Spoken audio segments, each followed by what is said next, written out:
Es jueves, día de Geopoder Actualidad, y saludamos a nuestro gran amigo José Papi. José, ¿qué tal? Muy buenos días, ¿cómo estás? Muy buenos días, Xavi. Encantado de estar con vosotros otra jornada, hoy jueves 19 de diciembre.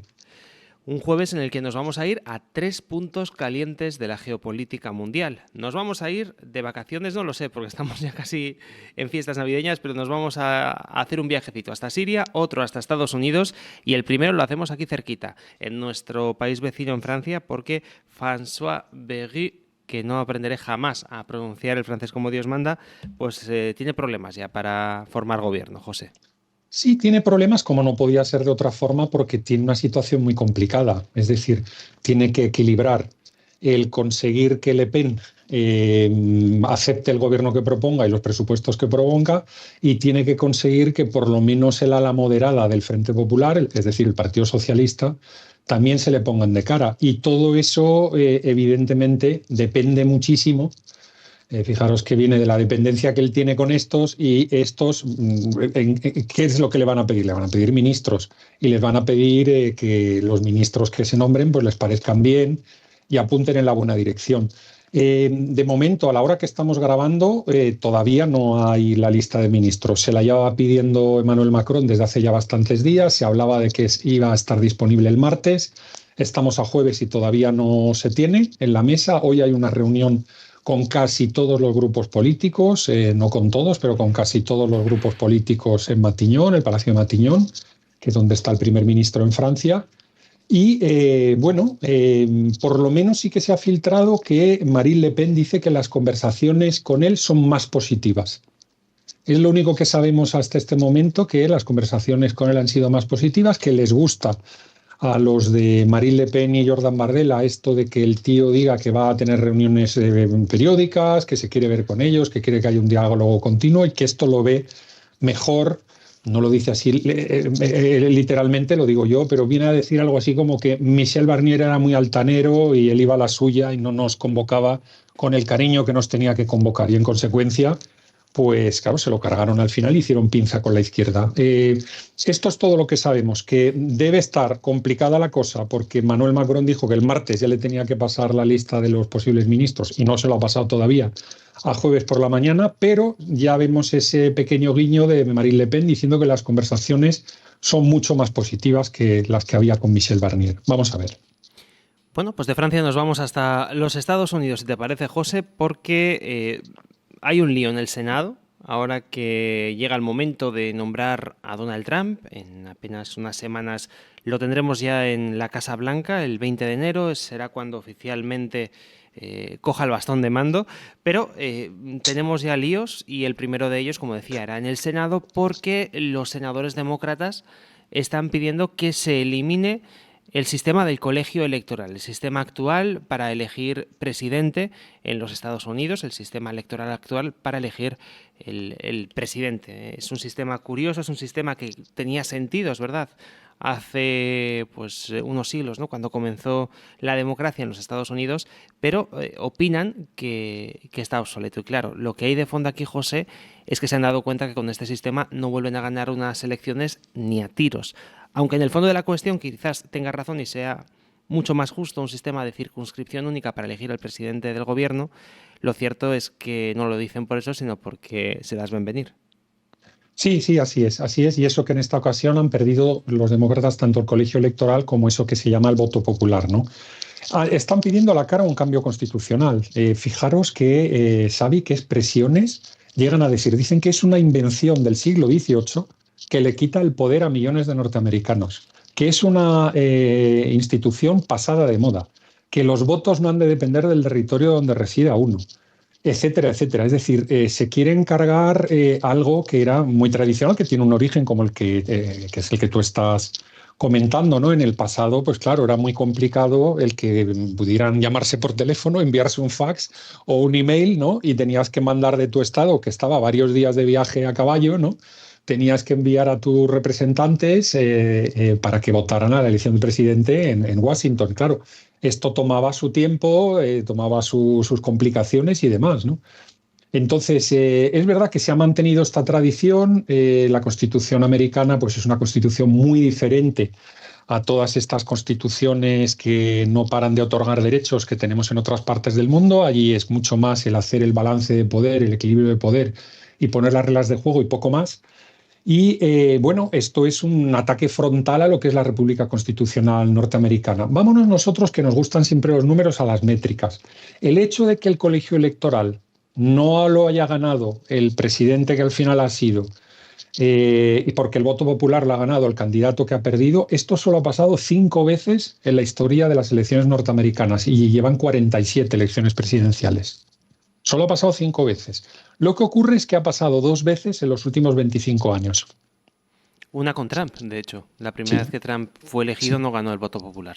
Y otra pasó también con George W. Bush en su momento, ¿no? Con Bush hijo, que también ocurrió algo similar. Entonces, ha pasado los últimos 25 años y, como tú dices, es realpolitik total por parte de los demócratas, que dicen, oye, la cosa pinta mal, vamos a cargarnos estos porque nosotros siempre vamos a estar más fuertes en la cuestión del voto popular, porque somos muy fuertes en la costa oeste y en la costa este de los Estados Unidos, donde hay más población, y normalmente pues acabaremos ganando, ¿no? Ahora fijaros que en el colegio electoral Trump le ha metido una paliza a Kamala Harris y, sin embargo, en el voto popular hay 3 o 4 millones de diferencia, punto y pico de diferencia.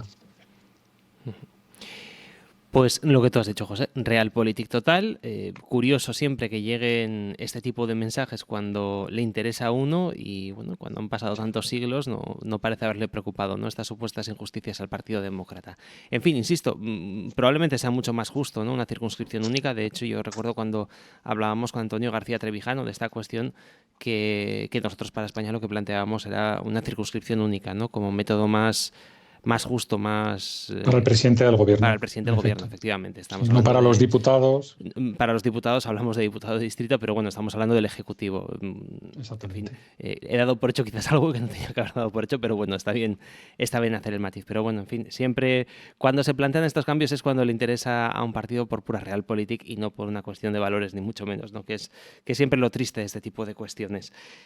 José, nos vamos hasta Siria para terminar el programa de hoy y, una vez más, ocurre en Siria lo que ocurre en todos los sitios calientes donde se lía. Están hablando ya desde distintas instituciones que para solucionar el problema de Siria hay que mandarle al Barbas dinerito para que deje de matar gente. Así es literalmente, y este es el criterio que queremos traer a la mesa hoy jueves, ¿no? Básicamente que ya empiezan muchas voces a decir que ha llegado la hora de Europa, que ha llegado la hora de las ayudas de la Unión Europea para asegurar que hay una verdadera democracia en Siria. Claro, es la verdadera hora de hacer negocios con el Barbas y de que determinadas empresas europeas se forren haciendo negocios allí antes de que se forren otros países, ya sean los turcos, los norteamericanos, los israelíes, los rusos o los que sean. Y no estoy haciendo aquí ahora un análisis profundo de la cuestión, ¿no?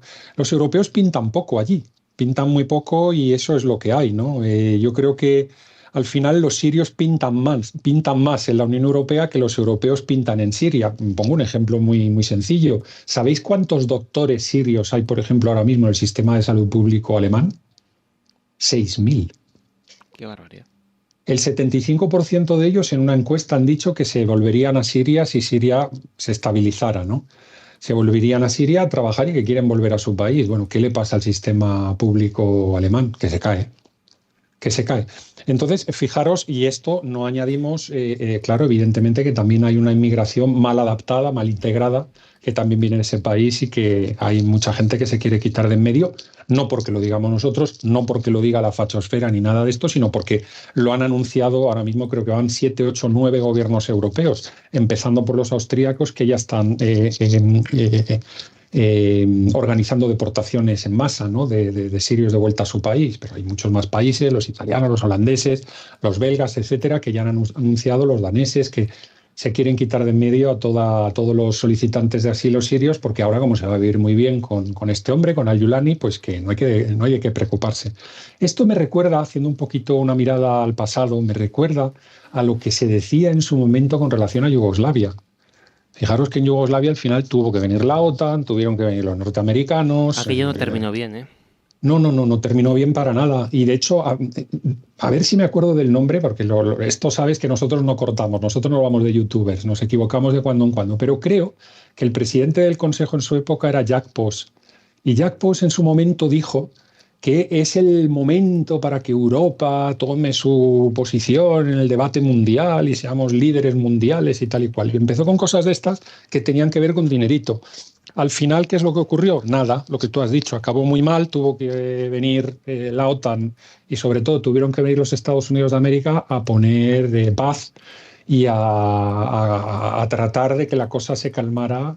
Gracias a Dios, hoy está no calmada del todo, pero mucho más calmada de lo que estaba en la segunda mitad de los 90, cuando iba yo mucho allí, en los primeros 10 años del 2000, que todavía se veían los puentes bombardeados en Serbia y había patrullas por todos lados en Bosnia, era muy complicado cruzar las fronteras, era bastante complicado moverse por allí, ¿no? Por cierto, un paréntesis, esto para los independentistas que dicen que cuando consigan la independencia de Cataluña, País Vasco y demás, van a vivir en una Narnia feliz, ¿eh? Esto Sí, para que lo tengan como espejo, porque viene muy bien sí. conocer estos países. ¿Cómo han quedado? Sí, ellos dirán que es que los serbios eran muy bruticos, ¿no? Muy, Claro, que muy se pasen por animalicos. Macedonia, por ejemplo, sin ir Sí, más lejos, ¿no? Y que que vean se cómo pasen está. por allí, ¿no? Ha habido, fíjate, a lo mejor podemos cerrar con esto. No es un tema que hubiéramos comentado antes del minuto con el que preparamos el programa antes de empezarlo, ¿no? Ha habido una primera rueda de prensa de Trump y bueno, pues en Mar-a-Lago tampoco es una rueda de prensa oficial. Bueno, pues ha hablado mucho de política internacional, como no podía ser de otra forma. Por eso lo traigo aquí al programa, ¿no? Ha hablado mucho de China, ha hablado de Oriente Medio, ha hablado de Rusia y de Ucrania. De hecho, ha dicho que le parece más fácil acabar lo de Oriente Medio o poner orden en el Oriente Medio que poner orden en lo de Rusia y Ucrania. Eso Pues lo ha comentado. Y luego ha hecho pues este tipo de expresiones que tiene él al hablar de Xi Jinping, ¿no? Que es un gran tipo, que es su amigo, que se llevan muy bien, que, ¿sabes? Make the world great again, ¿no? Que ellos van a hacer entre los dos el mundo estupendo a partir de entonces, a partir de que llegue a la Casa Blanca. Pero es una Ah, forma muy inteligente de ver las cosas. Es consciente de que tiene a un tío peleagudo delante. sí, Evidentemente, Estados complicado. Unidos, por supuesto que le puede, pero claro, es una China, nunca mejor dicho, muy gorda en la zapatilla, ¿no? Exactamente. Entonces, pues bueno, ¿para qué me voy a meter en problemas? Me llevo más o menos bien con este señor, negociamos, hacemos ahí unos apañitos y pa'lante, ¿no? Eso es, y dejando al lado de que ha hablado en clave nacional, de los drones, todos estos avistamientos que ha habido, ha hablado del muro con México, de tantas cosas. Ha habido un enganchón brutal con los canadienses, que ese no ha sido en esa conferencia de prensa, ha sido luego en redes sociales, donde básicamente ha dicho que por qué no dejan de ser un Estado independiente y se convierten en el 51 Estado de la Unión, ¿no? Con un par, con perdón.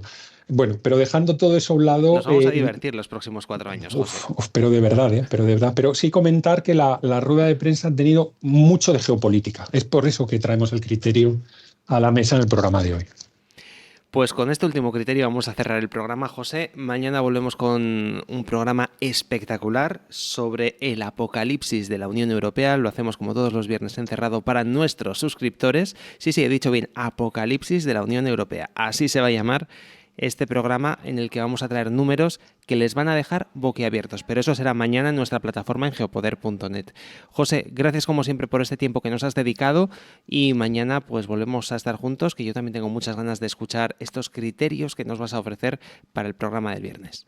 Venga, pues con mucho gusto, un abrazo a todos y se quedan tantas cosas en el tintero, en Ucrania, en Siria, pero es que si no el programa duraría 3 horas y no nos lo escucharía nadie.